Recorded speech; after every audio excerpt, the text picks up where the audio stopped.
All right, we are recording. I'm going to share my screen. All right.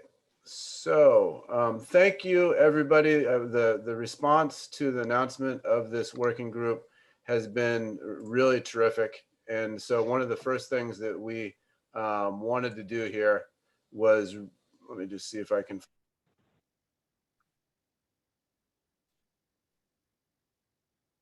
Daniel, you inadvertently got muted.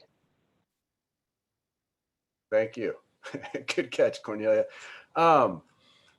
So let me just get to the right tab here. Sorry.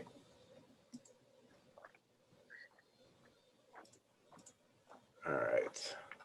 So again, thank you everyone for joining today. The interest in this working group has been phenomenal. I want to thank everyone for taking the time out of their day to join and contribute. We're really looking forward to seeing where this GitOps working group goes. I also want to thank the folks that have helped kick this off. Chris Sanders from Microsoft, Patterson from GitHub, Dan from CodeFresh, and the team here at Weaveworks as well, Cornelia and Scott and Brees. So this has really been a group effort, as well as Nate. I'm not sure if he's able to join from Amazon, but this has really been a group effort to help define what GitOps is, and really to help hopefully turn it into something that is a principle-led, has some meaning behind it.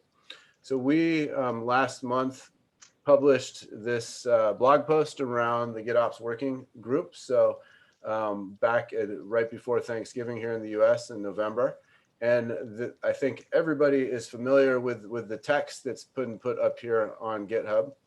And what we really are aiming to do is not have GitOps turn into something that doesn't have a ton of meaning, or maybe means something different to every company that's involved.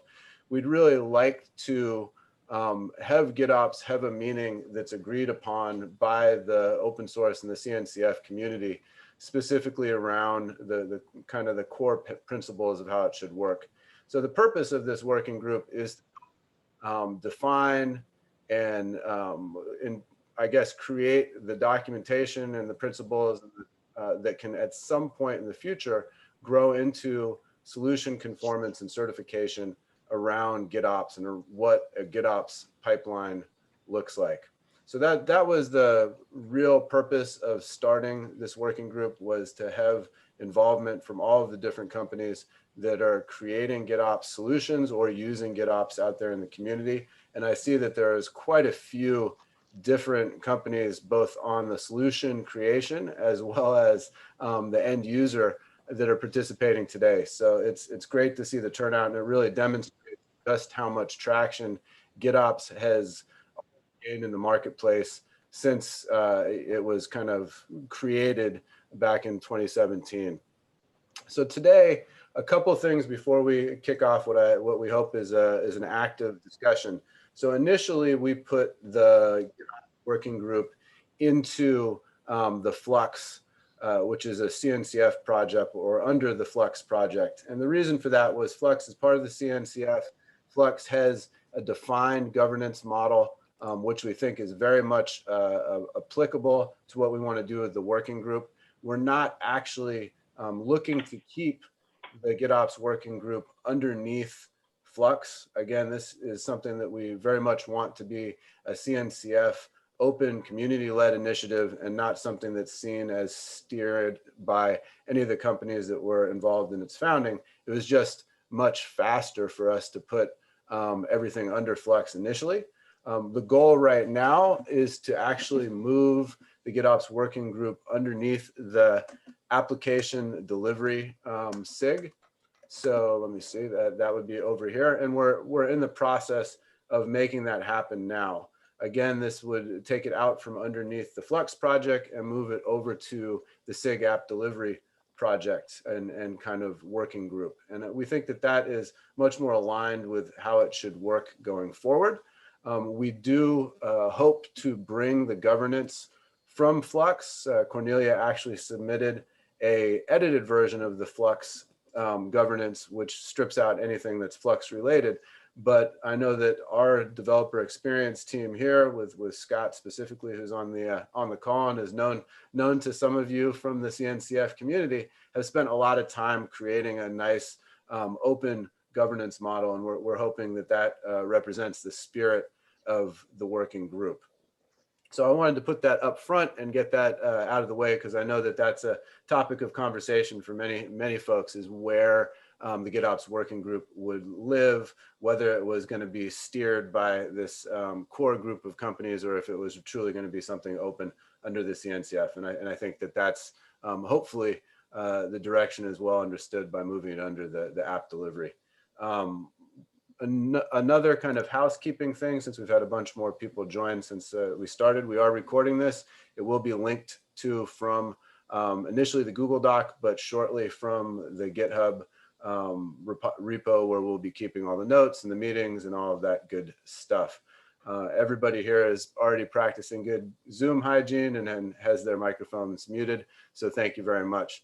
What I'd like to do after kind of that brief introduction is just see if anyone else who is on the involved in the beginning of the GitOps working group, so that's Microsoft, GitHub, Amazon, CodeFresh, and ourselves, anyone from any of those teams would like to add any color to what I just said.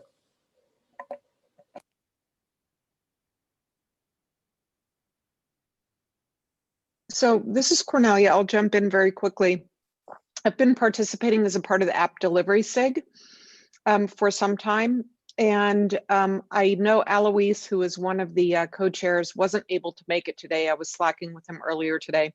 I don't know whether Harry or Brian Lyles, who are the other co-chairs, I don't know whether any of them are on. But I will tell you that about a month or a month and a half ago, that it was brought up by Harry, he was chairing that particular meeting, that GitOps had, in several people's opinion, achieved kind of a level of maturity and level of interest within the community for it to be treated as a first-class citizen within the app delivery SIG. This was not entirely coincidental, but it was at the same time that a few of us were starting to talk about this, the various companies that Daniel has mentioned several times here.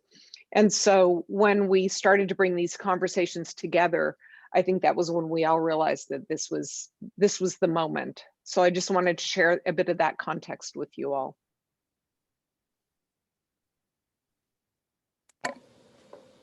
All right. Anyone else from the kind of charter working group, let's say?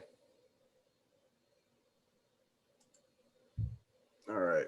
Well, so really, to provide a little bit more background around the GitOps working group, is as we've seen the market really start to adopt GitOps as a very kind of clean way to implement cloud native infrastructure and manage cloud native infrastructure, not to mention developer application pipelines, there's been a push and a pull around what exactly GitOps means. Is GitOps relevant if you're storing your cluster config, let's say for Kubernetes, in Git, but you're manually pushing that config out, right? Is that GitOps, or is that infrastructure as a code? And so what we really felt was necessary was to provide some core kind of steering principles around what GitOps was and how it works, as opposed to whether it was just infrastructure as code stored in Git, right? And so that's where this grew out of. We have seen that major companies have started to adopt GitOps as a principle for operating their infrastructure. And with both Microsoft as well as Amazon, as well as many other very large companies starting to really look at operations by pull request as the way to manage their Kubernetes clusters, it made sense for us to align around these principles. And so the principles as they're defined here, I think most people are probably familiar with, but I'll run through them quickly and then open up the floor for discussions. So the number one thing is declarative configuration, right? Everything needs to be declared to be GitOps compliant or GitOps conformant. then it needs to have that declaration stored in version controlled immutable storage. So it doesn't need to be stored in Git per se, but I think almost all of us are using Git in one way, shape, or form. But if you really wanted to use CVS, I guess you could. Automated delivery. So this is something that we feel is a key principle of GitOps. We're taking the manual changes or that manual push out. And this is why back in 2017, when the term GitOps was coined, it was operations by pull request. The idea being that the change is made in Git, there's a pull request that performs a merge. Only after that point is the config updated, and that's done by a software agent that's pulling that change into the target clusters. And then leading into number 4, which is the change needs to be run by software agents, not manually triggered, which is a key difference in I think, our view between infrastructure as code management or GitOps. And then finally, there should be a closed loop. The monitoring, the alerting should be written back into the same target Git repository so that the state of the cluster is understood without actually having to log into or manually touch that cluster. So those were the principles that we aligned behind in terms of what would be necessary to deem a solution, let's say GitOps conformant or GitOps certified. And so we tried to make them high level. We tried to also make them not, they don't talk about any solution specifically, except for Git, but that could really be replaced by any source control. So what I would like to do is first see if any of the other charter folks want to add anything about those principles. And then after that, we can open it up to questions, commentary, but we'd like to try and keep it maybe to about 10 minutes of back and forth. Hey, this is Yash here from Morgan Stanley. I have suggestion / question, however that's coming across as. Is there going to be like a set standard of what all kube resources get monitored as part of your GitOps principles? Because I mean, you mentioned cluster config or rather whatever's running on your cluster, but then is there going to be like a set guideline we are supposed to have for all the things that you should monitor as part of GitOps, or just some deployments and app specific things only? So I think the intent is for it not to be dogmatic in terms of this very, very specific things that GitOps needs to monitor, as opposed to specifying that to be deemed a GitOps solution or a GitOps pipeline, it needs to be, everything that is being operated needs to be operated through actions that happen in Git, as opposed to any manual intervention on the target infrastructure, right? Because, I've been using Kubernetes, nomenclature, but there's no reason why GitOps could not apply to, standard or first generation infrastructure as a service type infrastructure like VMs, right? Potentially you could operate VMs in this way too. Cornelia, do you want to add something? Yeah, so there's no expectation that GitOps only applies to a certain set of resources, and I don't think that we want to, within the GitOps working group, only constrain ourselves or put any kind of specific requirements on resource types. If I understand your question correctly, Yash, you were saying, does it apply to infrastructure? Are we going to be specific about it, how it applies to infrastructure?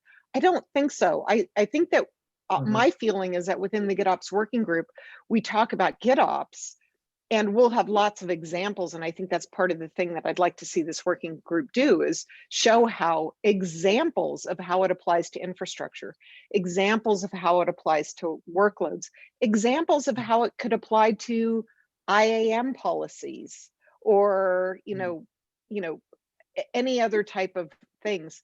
But the principles themselves have to be broad across the different resource types. Understood. Right. May I quickly add to that? So I think in general, my proposal would be, the way we should frame it is, you don't necessarily have to be conformant, but you need to be adopting these best practices to say that you are doing something GitOps. So I think if we could adopt the terminology a bit differently, that would be awesome, because that we can encourage more folks into the umbrella of doing things in a more GitOps way by adopting best practices. Because the moment we use the term conform, automatically some follow out of compliance, and we don't want to do that in general. We would try to get more people on the boat by recommending best practices, them how they are doing it, and have those examples listed, further improve our best practices. Yeah, I've thought of conformance as something that applies to tooling and not necessarily to users.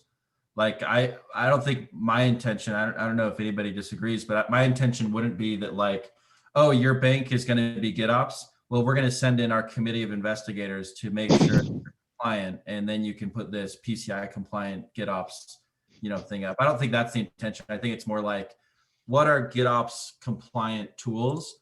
Oh, well, you've got Flux, you've got Argo, you've got Weaveworks has a compliant offering, CodeFresh has a compliant offering, things that support that range. It's more of a tool for the consumer than it is a constraint on the consumer.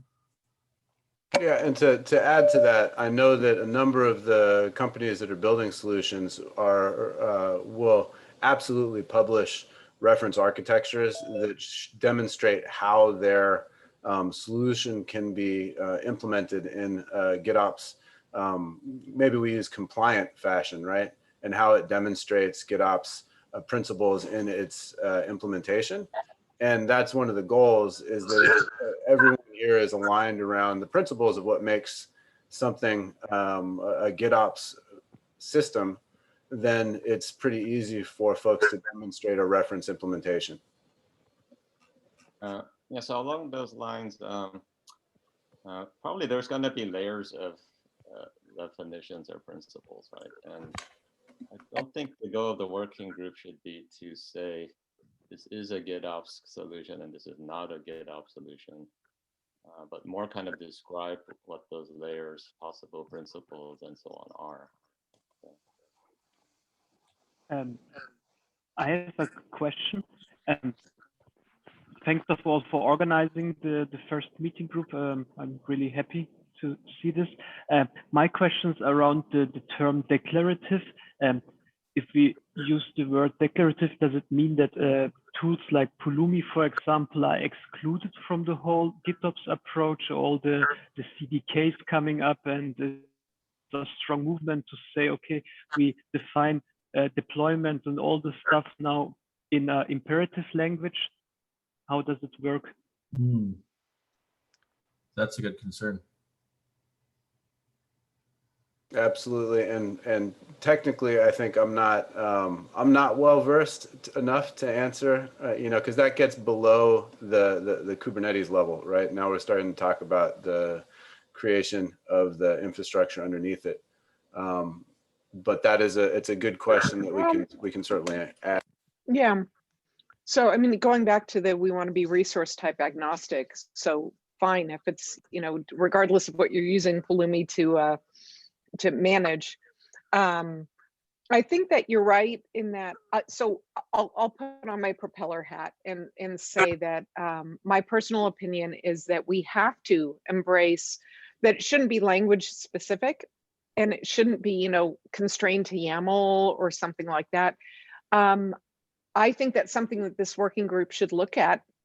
My feeling is I want CDKs, I want Pulumi to be included in this. And when we when we define declarative, it isn't that it isn't expressed in a TypeScript-like language or a Python-like language, which could be imperative. It's that it's expressed in such a way that reconcilers can then respond to that declaration of the intended state. Even if the declaration of the intended state is done in a language that can do more imperative things, it's that we want this ability to have a cloud native approach to this, because GitOps, to a large extent, the way that in my mind, the way it differentiates from infrastructure as code is that it's the cloud native way, which means we're constantly reconciling, we're constantly adjusting to changes that are going on around us. So my knee-jerk reaction is no, let's not off the top exclude languages that are imperative, but we do need to maybe at least put some education in there on what we mean by, okay, if we're going to use Pulumi or we're going to use TypeScript or something like that, how does it fit into this GitOps cycle? Yeah. Well, then, yeah, So and Pulumi, Pulumi essentially generates a declaration, right? Yep. It's just a way of describing it. And so like ultimately, like what we're talking about is you are expressing a declaration and it needs to be idempotent so that a reconciler Bingo. can work with it. So whether you like those people that are using like GitOps, where they're using like Google Sheets to generate all their YAMLs, like I kind of think that that fits in, right? Because they're like, even though there's a procedure, it's a procedure that's generating a declarated thing that a reconciler is going to work on. Yep. There may also be layers of.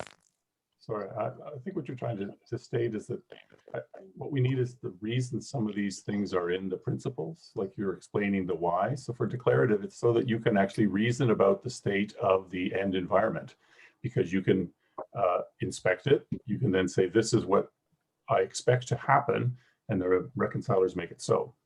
And at this point, you have a declarative statement because then you can reason about it. You have version control so that you can actually go back in time and go to other states you can reason about. I was a little disturbed when, if you don't have automated delivery, because that last step is a button press, you're out of the club and you're an infrastructure as code person when I heard that. But I think maybe we could talk about that at another time, because if you do everything right, except that last step isn't a button press or an automated destination puller, and you have to do something else to get that to happen, you're most of the way there. You're just deciding where the button press is different. Whether you merged it on GitHub, that was your button, versus you merged it, someone else had to press it somewhere else. So I don't want to have I'm not trying to start a discussion about where the line is, to be honest, but I want to be inclusive about, if you're 90% there, but then you got kicked out into the infrastructure as code club because that's the old school way of doing it, and now you should be doing GitOps. I think that's a bad way to start. So that's no. So the other ones as well, I think we could go through and talk about why they're there in addition to what they do, and then that's either driven by use cases or sort of the rationale of why you need a software agent, why you need declarative, why you need those things. And that's, so John, yeah. I think you brought up. I know you said you don't want to discuss it, but actually, I wanted to discuss that actual point itself, right? Because I do think there are.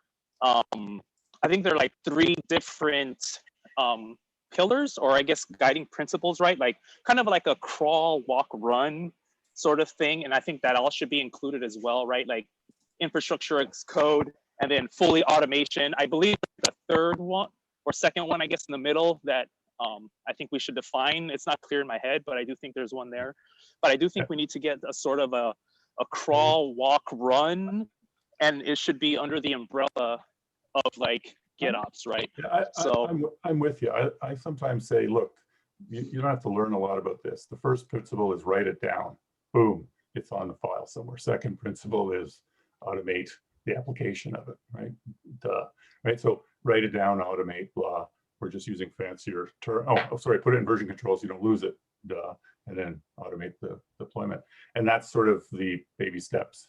Then you get up to the fancy words about immutable and version control, and everyone can talk about it that way. But you know what I mean? Like I think you want people to be able to get into it, even without it's so scary, I have to do all these things.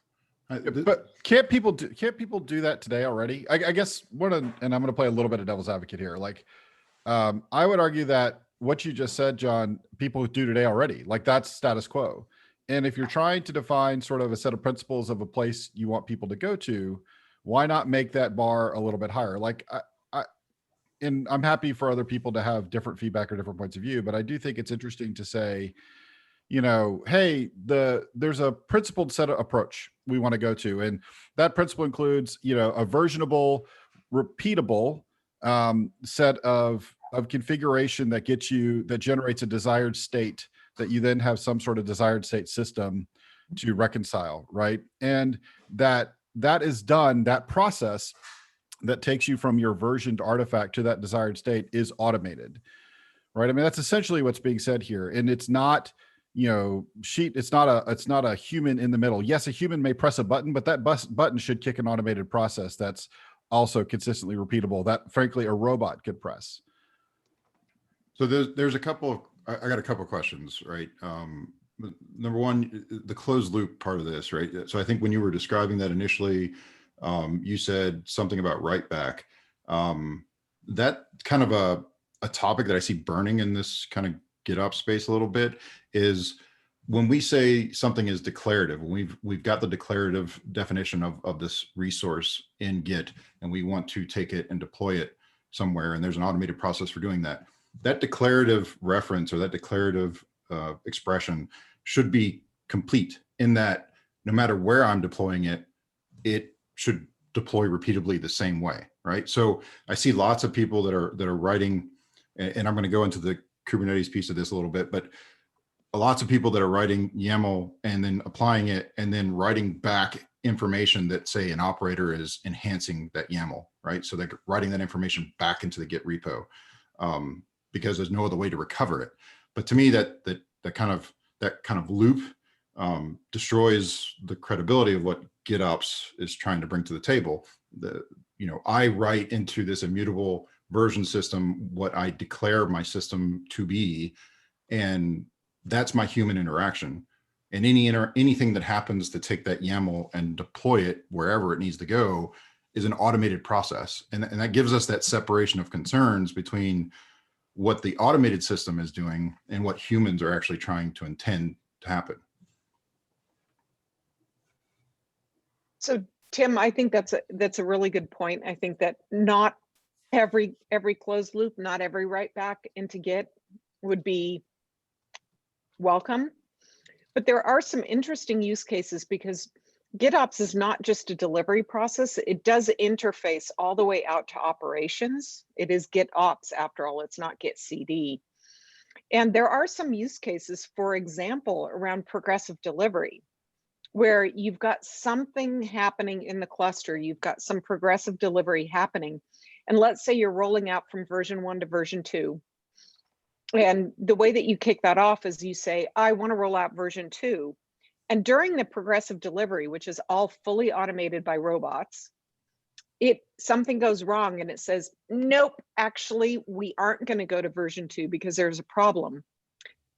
It's arguable that it might be nice to come back to the Git repository and say, you know what, you're still running on version 1 because we pulled back during the progressive delivery process.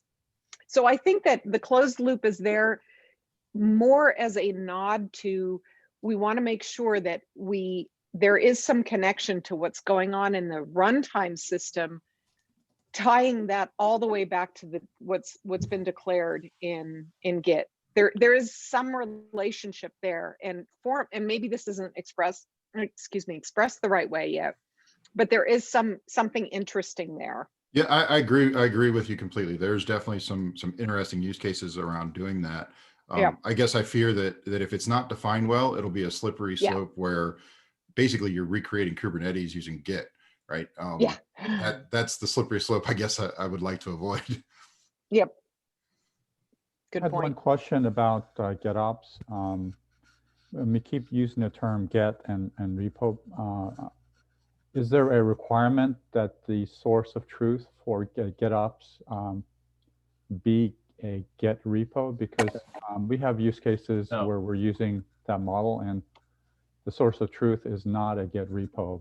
And I think still many of the same principles apply. It does not need to, and we said this up front, it does not need to be Git. That's just the word that was picked for. That's right. As long as that's the case, I guess I'm just from a working group point of view, I think it needs to be immutably stored, right? So usually version control is the way to do it, but you could do it on blockchain if you wanted to, right? Well, mostly it's the case that we have use cases where we have other things that are source of truth, right? I mean, and it could be even a SaaS service but anyway, yeah, okay, sounds good.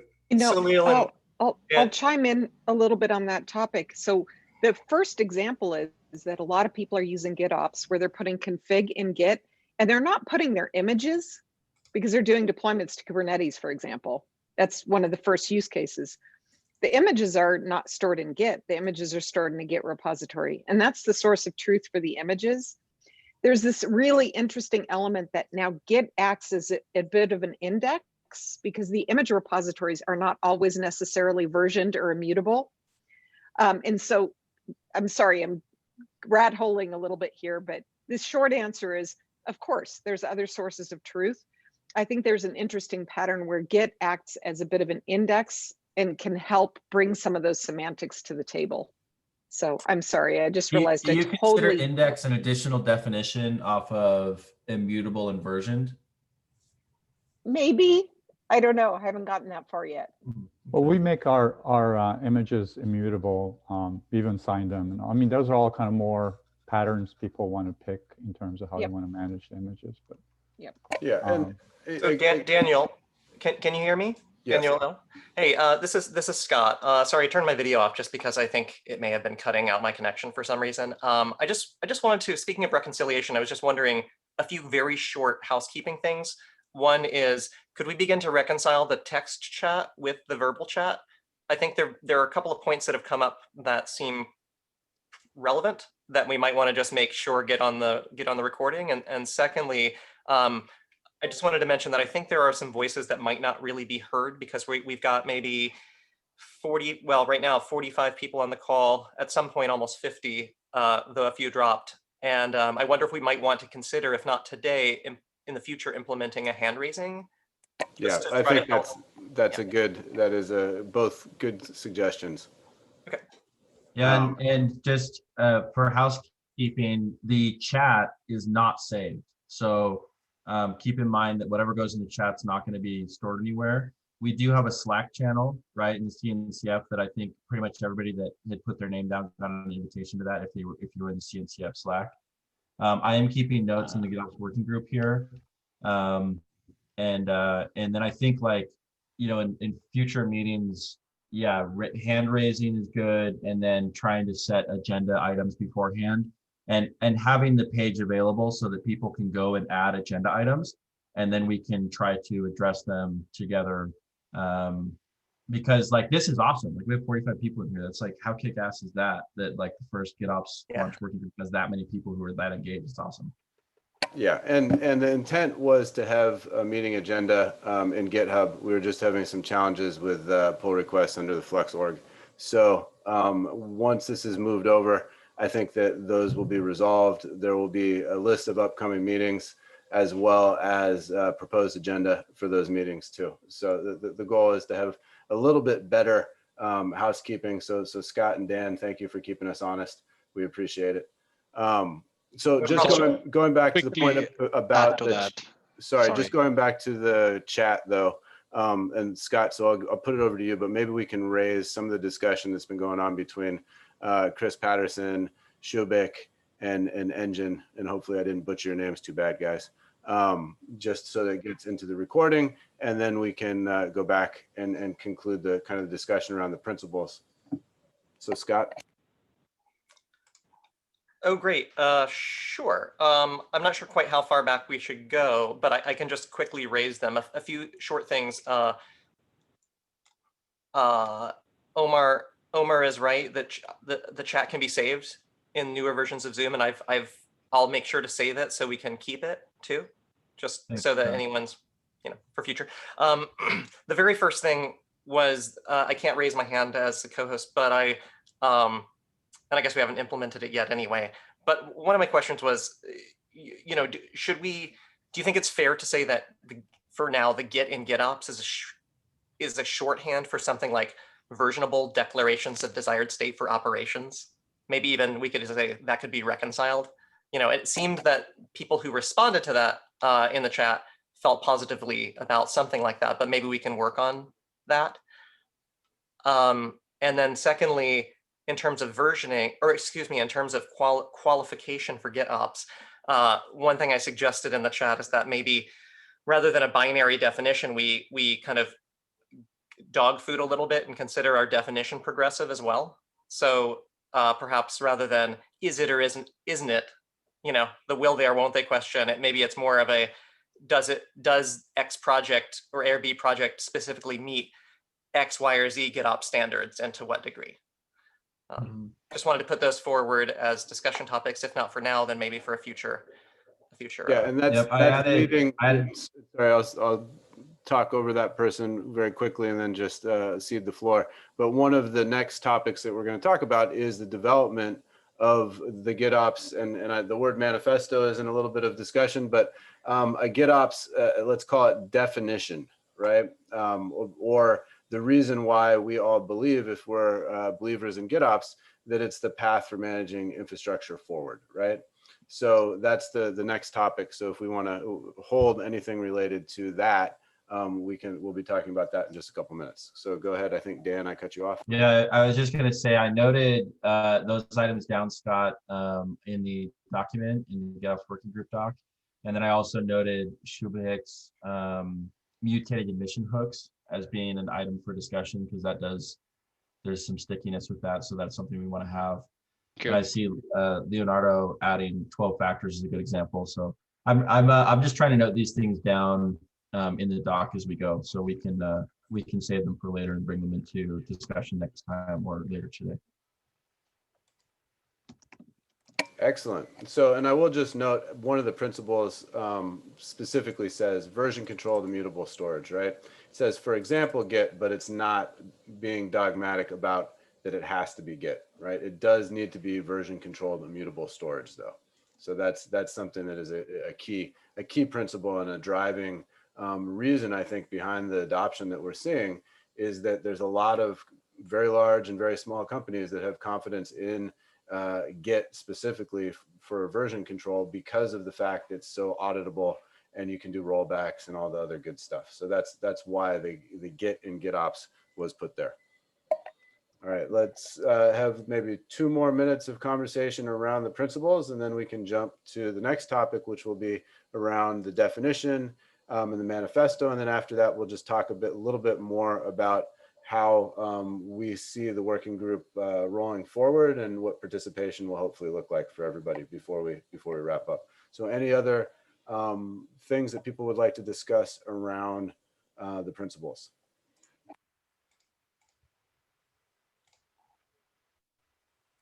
All right. Just a quick question, Daniel. How will this conversation move forward into the future? You think that's going to happen like in a Google Doc? How is this conversation around principles going to progress, and what is the best way to? So I expect, as long as GitHub enables the AppSig working group to have the discussions functionality within GitHub activated. And I think that that's probably a good place so that it's archived, it's searchable, it's easy to find for everybody. That's what I would propose. I'm not sure if other people agree with me, but I think that that's, you know, specific functionality specifically meant for this type of discussion. Yeah, sounds good to me. Yeah, I agree with that. I think that's the best place for it. All right, but out in the open, that's the kind of the driving force behind this. All right. So Omer brought up on the principles here. He's coming from the operator working group. He says he thinks it'd be interesting to combine GitOps with the general case of operator, something like GitOps is using version controlled storage with an operator. We use the word reconciler, I think, here. And one of the concerns, I had somebody ask me about this last week. They were like, oh, why do I have to have it on my cluster? Like, why do I have to install something on the cluster? And that's the case of an operator, right? It has to be on the cluster. I actually don't think it is. That the software agent doesn't have to be on the cluster. The reconciler could be managing multiple clusters, which is different than an operator. Omer, do you think I got that right, or am I missing? Am I underselling operators? So in the general case of an operator, we are not talking about the implementation inside Kubernetes. So in the general case, an operator is a software that has the operational knowledge to implement a state from one side to another side. And that's kind of the case in GitOps. If you take the GitOps with the closed loop, it's some kind of an operator in the general case. It might be that the operator is specific to a reconciler runs on Kubernetes. Right? I don't know the term cluster because we have use cases where the operator is running on another cluster that's managing workloads on other, but the definition doesn't state where that reconciler is running. I'm not sure if there's a problem. Yeah, and that's and this is a It key. says someone keeps track of the state on the target, and someone then makes sure it happens to be correct. Doesn't matter where they are. So I'm not sure. Regardless of where it's running, I think the term operator is something that's running on Kubernetes, right? I don't know whether the question was that the agent could be running on a non-Kubernetes environment, in which case maybe the operator pattern might not. Yeah, I mean, if you read, just to put this one to rest, I don't believe the principles talk about an operator specifically. And so a core, difference between, I'd say, the two leading GitOps pieces of open source software, which are Flux and Argo, is, and I think Dan was alluding to this, is Argo doesn't run on every cluster, whereas Flux does run on every cluster, right? It's an operator. So those are differences. But this specifically doesn't say that a reconciler where it needs to run, right? Now, of course, as people develop solutions in the space, there are differences, right? You run into availability differences and failover differences and all sorts of different things, right? But those are more architectural decisions as opposed to the principles defining how it works, right? And that's why we wanted to keep these high level so that there was a diversity of solutions and problem solving and not a description of how to solve the problem. Right, and totally, support that. I think people might have been a little concerned that the term operator is often associated with Kubernetes. But in general, probably using generic terms like reconcile, it might be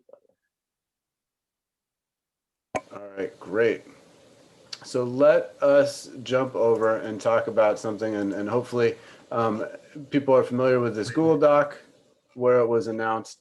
But what we would like to do, and really what we hope to kick off in this working group and talk about today and get people interested in, is moving towards this idea of creating a definition, let's call it, or a manifesto around what GitOps is. And we really like the idea of the 12-factor approach too. And so one of the goals of this working group is to take, the formation and align the community around what the guiding, I'm having a hard time thinking of another word besides manifesto, but what the id of GitOps is, and creating that documentation for it, right? And having the community create that document. So with that, I know that there's been some debate in the document around the word manifesto. I think that there's probably other terms that can be used, but it's probably best to have that discussion in written form in Git when that's available.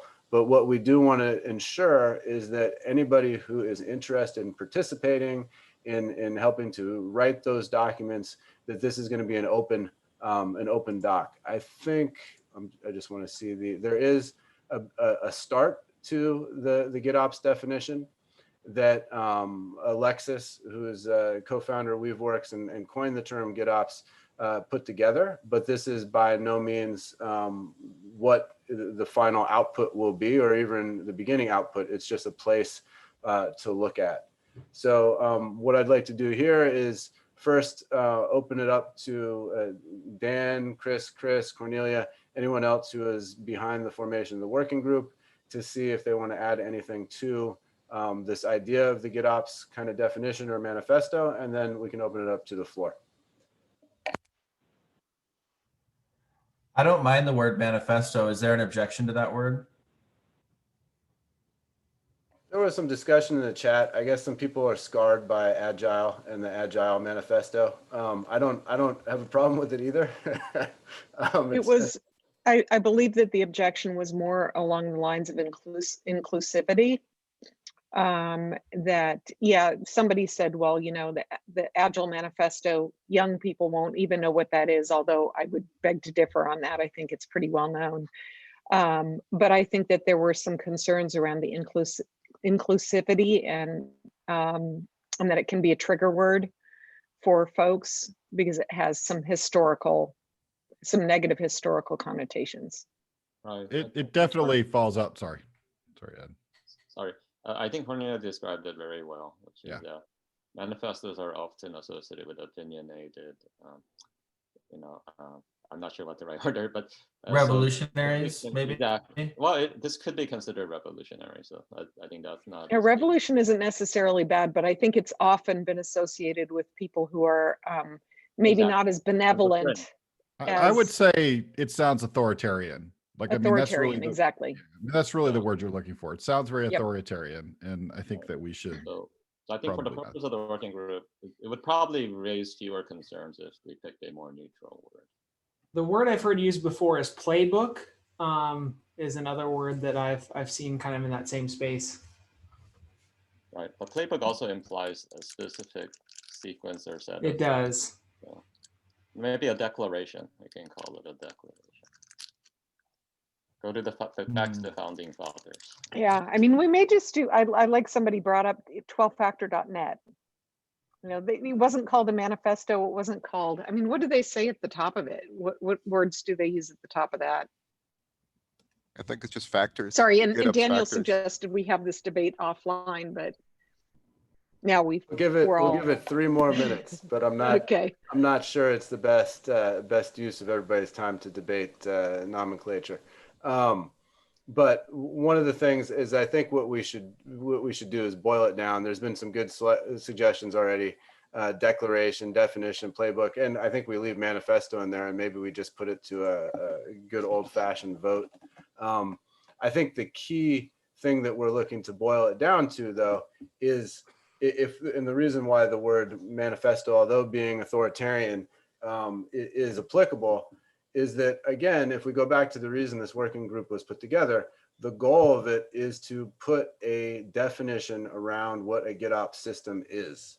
And the reason why that we would like, I hope everybody here would like there to be a definition around it, because we want to be able to build systems that are GitOps compliant, that work in a GitOps fashion, and hopefully build tools and components of those systems that are interoperable, right? So that's the overarching goal, is as an end user, my hope is if I pick a bunch of tools that all say that they are, GitOps compliant or GitOps, whatever the term may be, that I can put those tools together in a straightforward process to form a GitOps compliant pipeline. So Daniel, I'm not sure if the main goal is to say what is or is not, like what solution is or is not GitOps, whether something is compliant or not compliant to a specific set of descriptions. I'm not sure if that is the.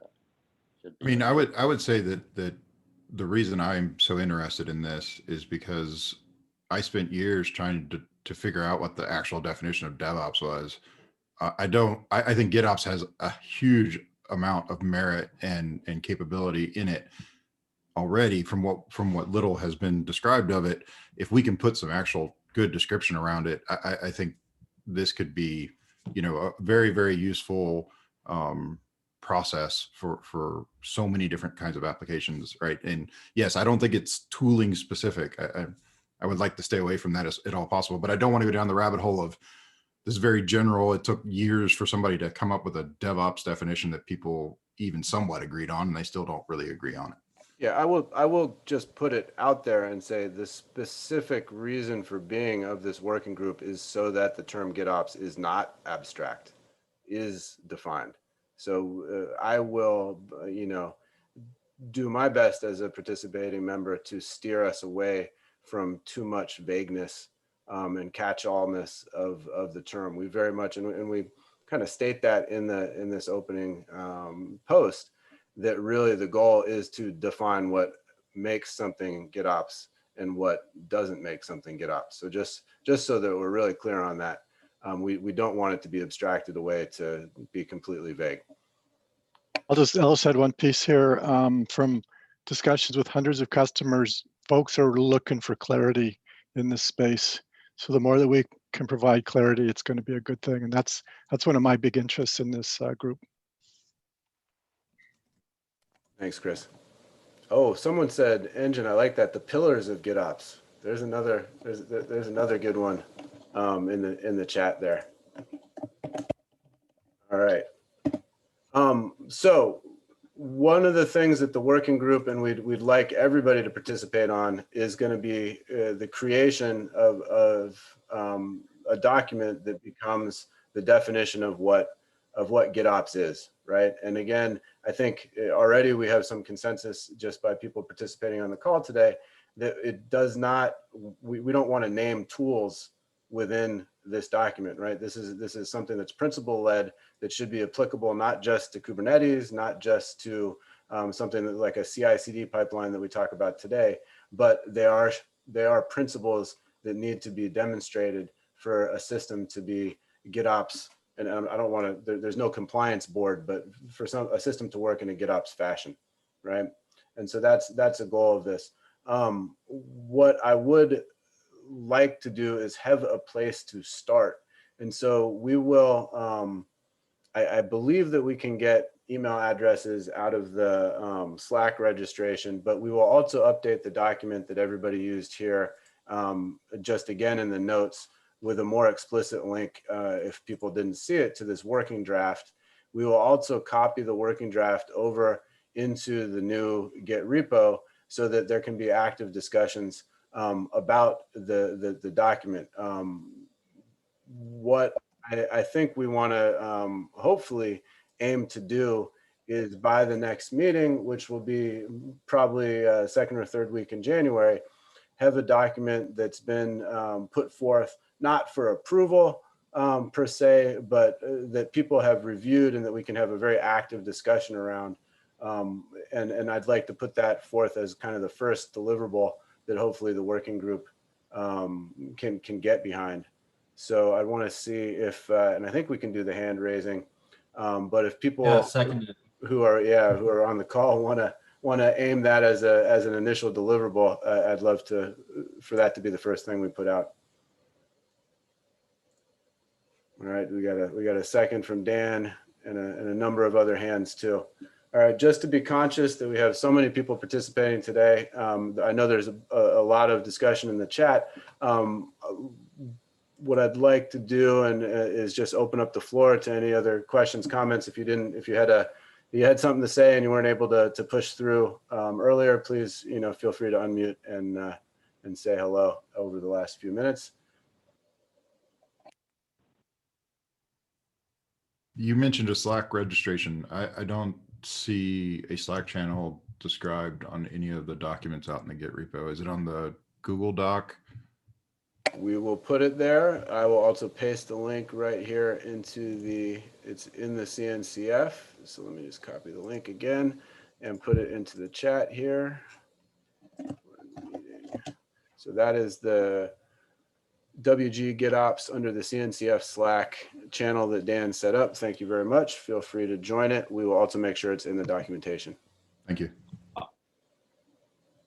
I think it's my first time joining a cloud native Slack channel.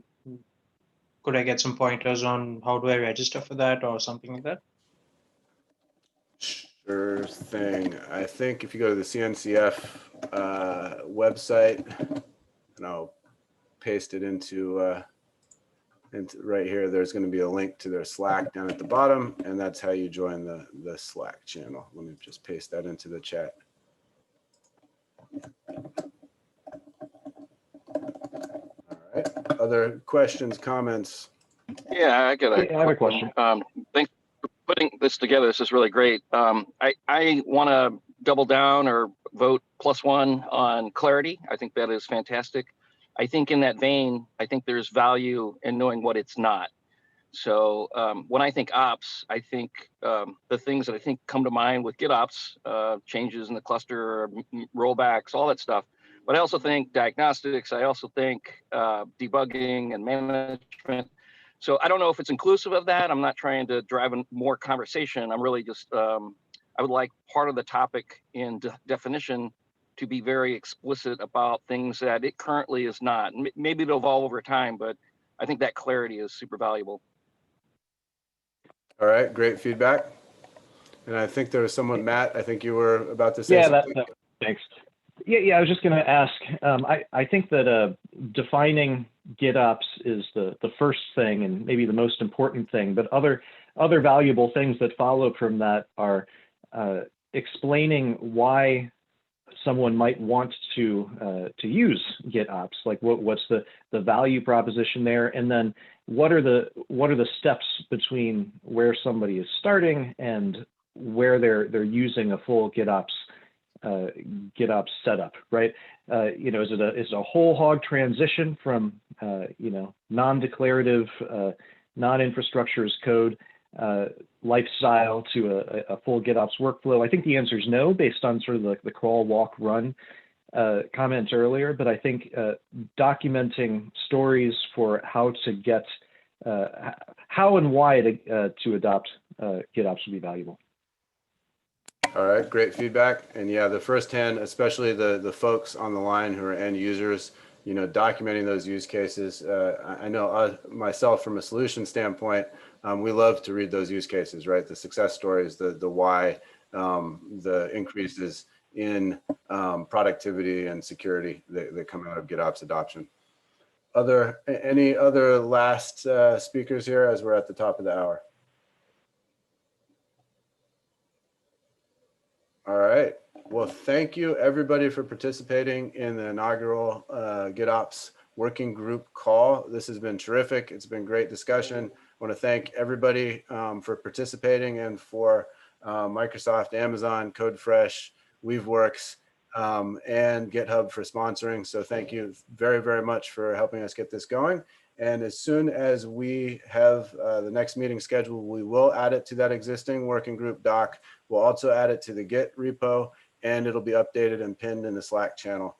Scott, please do keep us honest in terms of the governance stuff, and we hope to see you in about a month.